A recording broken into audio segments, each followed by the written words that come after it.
Otro de los temas que yo quiero contarles, que creo que también aquí se está viviendo, es lo relativo a la discriminación y al racismo con que son tratados. Aquí le llaman los pueblos aborígenes, pero nosotros le llamamos los pueblos indígenas, que es lo mismo. Ninguna bancada, ningún partido de la derecha está interesado en este tema, porque en Guatemala, desde que fuimos conquistados por los españoles, hace más de 500 años, 1492, el 12 de octubre precisamente, que ahora lo celebran como el encuentro de dos mundos, o como algo así como el Día de la Raza, como el Día de la Hispanidad, que le han querido dar tantos nombres. Nosotros lo hemos convertido en un día de la dignidad de los pueblos indígenas, porque consideramos que está muy lejos de haber sido un encuentro entre amigos. Llegaron a conquistarnos y a destruirnos. No le podemos decir que eso se llame un encuentro de dos mundos. Y bueno, desde esa época, los pueblos indígenas fueron sometidos a procesos de discriminación y racismo que han llevado prácticamente, en algunos casos, casi al exterminio de determinados pueblos en Guatemala. Es decir, nosotros estamos entonces desde el Congreso de la República reivindicando temas que nadie ha tocado, que a nadie le interesan, pero que son los temas fundamentales para poder sentar las bases de la construcción de la democracia en Guatemala. Y en ese sentido, uno de los 11 acuerdos que se firmaron para ponerle fin al conflicto armado interno es el Acuerdo de Identidad y Derechos de los Pueblos Indígenas. Eso se firmó en 1996, o sea, hace 13 años más o menos, el 29 de diciembre. Este año se van a cumplir 13 años de la firma de esos acuerdos. Ese acuerdo de identidad, que es uno de los 11, contiene más o menos 52 compromisos a cumplir por parte del Estado y del gobierno. Esos acuerdos debieron haberse cumplido del año 96 al año 2000. Pero ya llevamos 13 años y siguen sin cumplirse en sus aspectos fundamentales. De esos 52 compromisos de este acuerdo indígena, únicamente se han cumplido 7 compromisos. El resto siguen sin cumplirse parcial o totalmente.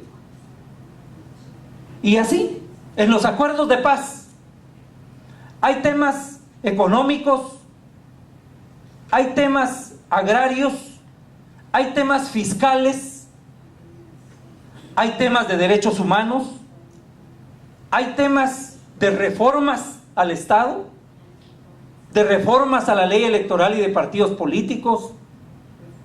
Hay temas que tienen que ver con el papel del ejército, porque los ejércitos en nuestros países son ejércitos que, como ustedes ya vieron, como el ejército hondureño, son ejércitos golpistas, son ejércitos que tienen una amplia trayectoria represiva, son gobiernos, son ejércitos que no han sido creados, como lo dicen las constituciones, para defender la soberanía nacional, sino que son ejércitos de ocupación, son ejércitos que han sido entrenados y que han sido preparados para reprimir a sus pueblos. Entonces, esto está contenido en los acuerdos de paz que debe cambiarse. Y sin embargo, no se ha cambiado. No ha habido voluntad política de parte de los gobiernos. Desde el 96 para acá llevamos 4 gobiernos. Y ni uno de estos gobiernos ha cumplido con la agenda de la paz. Por eso hoy en día, en Guatemala, las estadísticas son altamente alarmantes en muchos de estos temas. Yo les decía, por ejemplo, hoy, que el 2% de propietarios tienen en sus manos el 68% de las mejores tierras en Guatemala. El resto son minifundios. No se puede salir adelante así, no puede haber desarrollo así. Imagínense ustedes que en el tema de seguridad, en la época de la guerra, que nos tocó vivirla, más o menos habían 9 muertos en promedio diariamente.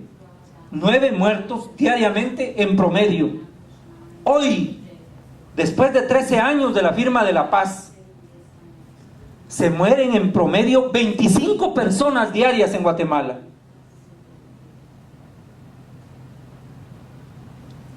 Hoy, por ejemplo, yo les puedo decir, las últimas cifras que nosotros tuvimos, en el 2005, en 1995, se vendieron en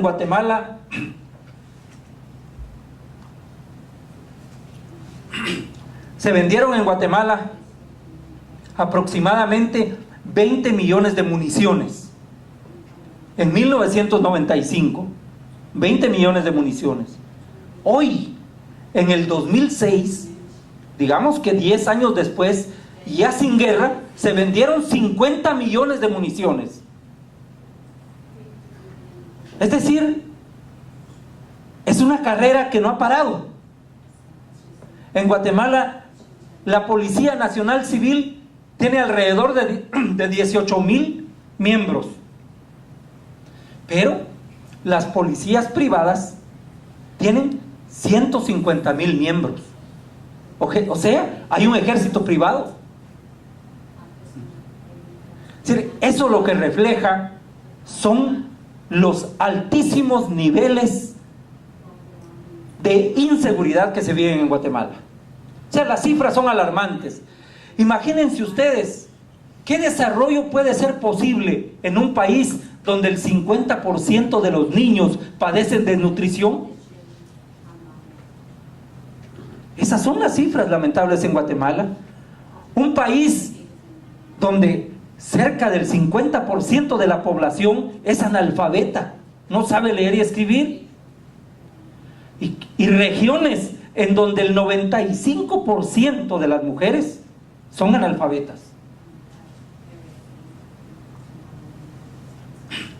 Es decir, todas estas estadísticas alarmantes que les menciono tiene como consecuencia que hoy en día en Guatemala, lejos de haber superado las causas que dieron origen al conflicto armado, se han profundizado. Es lamentable, pero estamos en esa situación. Y yo creo que, repito, lo fundamental de todo esto está en que quienes han gobernado el país desde la época que decía acá el compañero Víctor Hugo Muñoz, desde 1954, cuando los Estados Unidos mandaron sus aviones a bombardear Guatemala para derrocar al gobierno democrático de Jacobo Arbenz.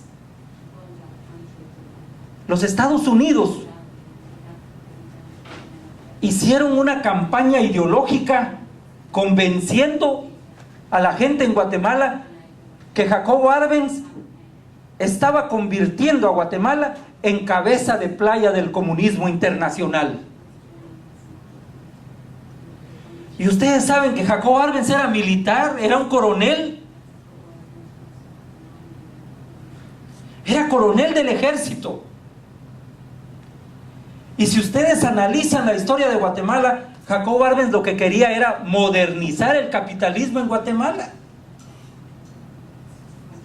No tenía ni por asomo la idea de convertir a Guatemala en socialista y mucho menos en comunista.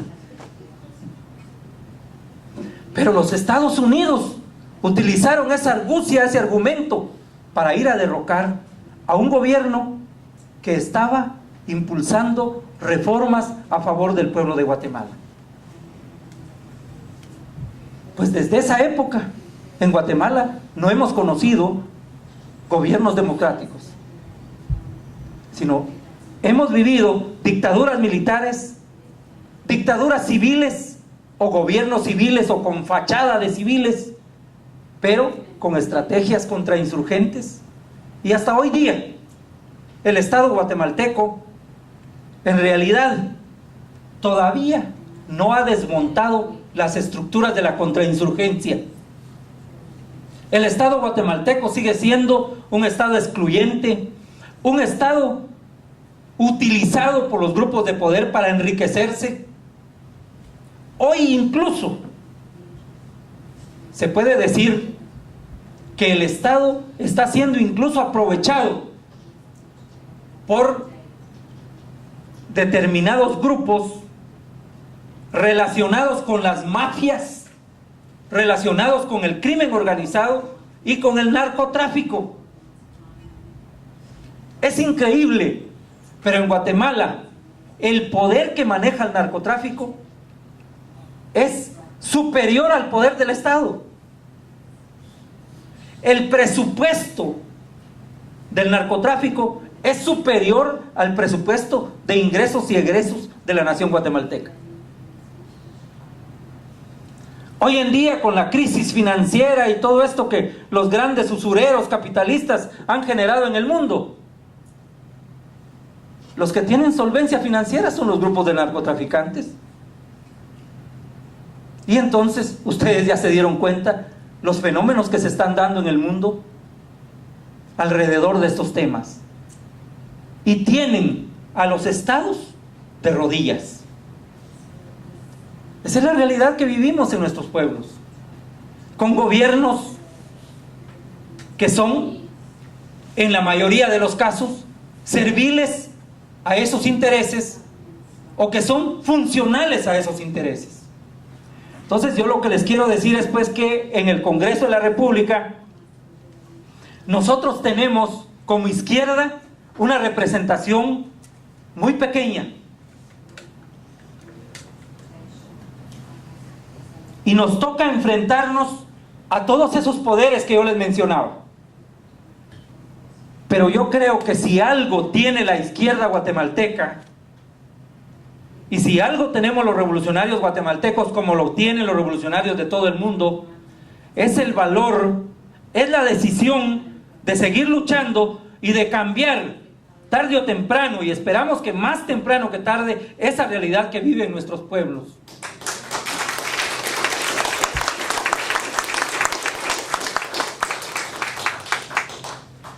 En ese sentido, yo quiero decirles, compañeros y compañeras, que, bueno, nosotros agradecemos profundamente esos lazos de solidaridad que se han manifestado y que los compañeros nos han dicho, que se han manifestado en favor de las luchas de nuestros pueblos y particularmente de los pueblos de Centroamérica.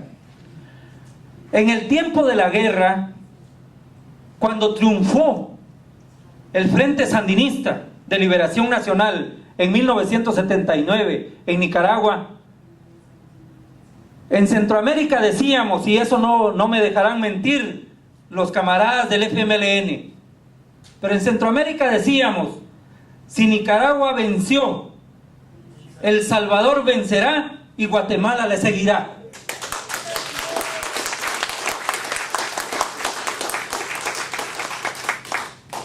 Y yo creo que eso, aunque nos está costando, pero se está haciendo realidad.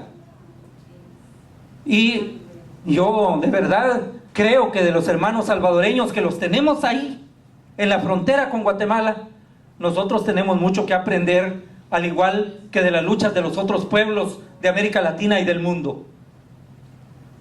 Pero de los hermanos salvadoreños hemos aprendido la flexibilidad que se puede tener, la amplitud que se puede tener en este tipo de procesos políticos y procesos electorales.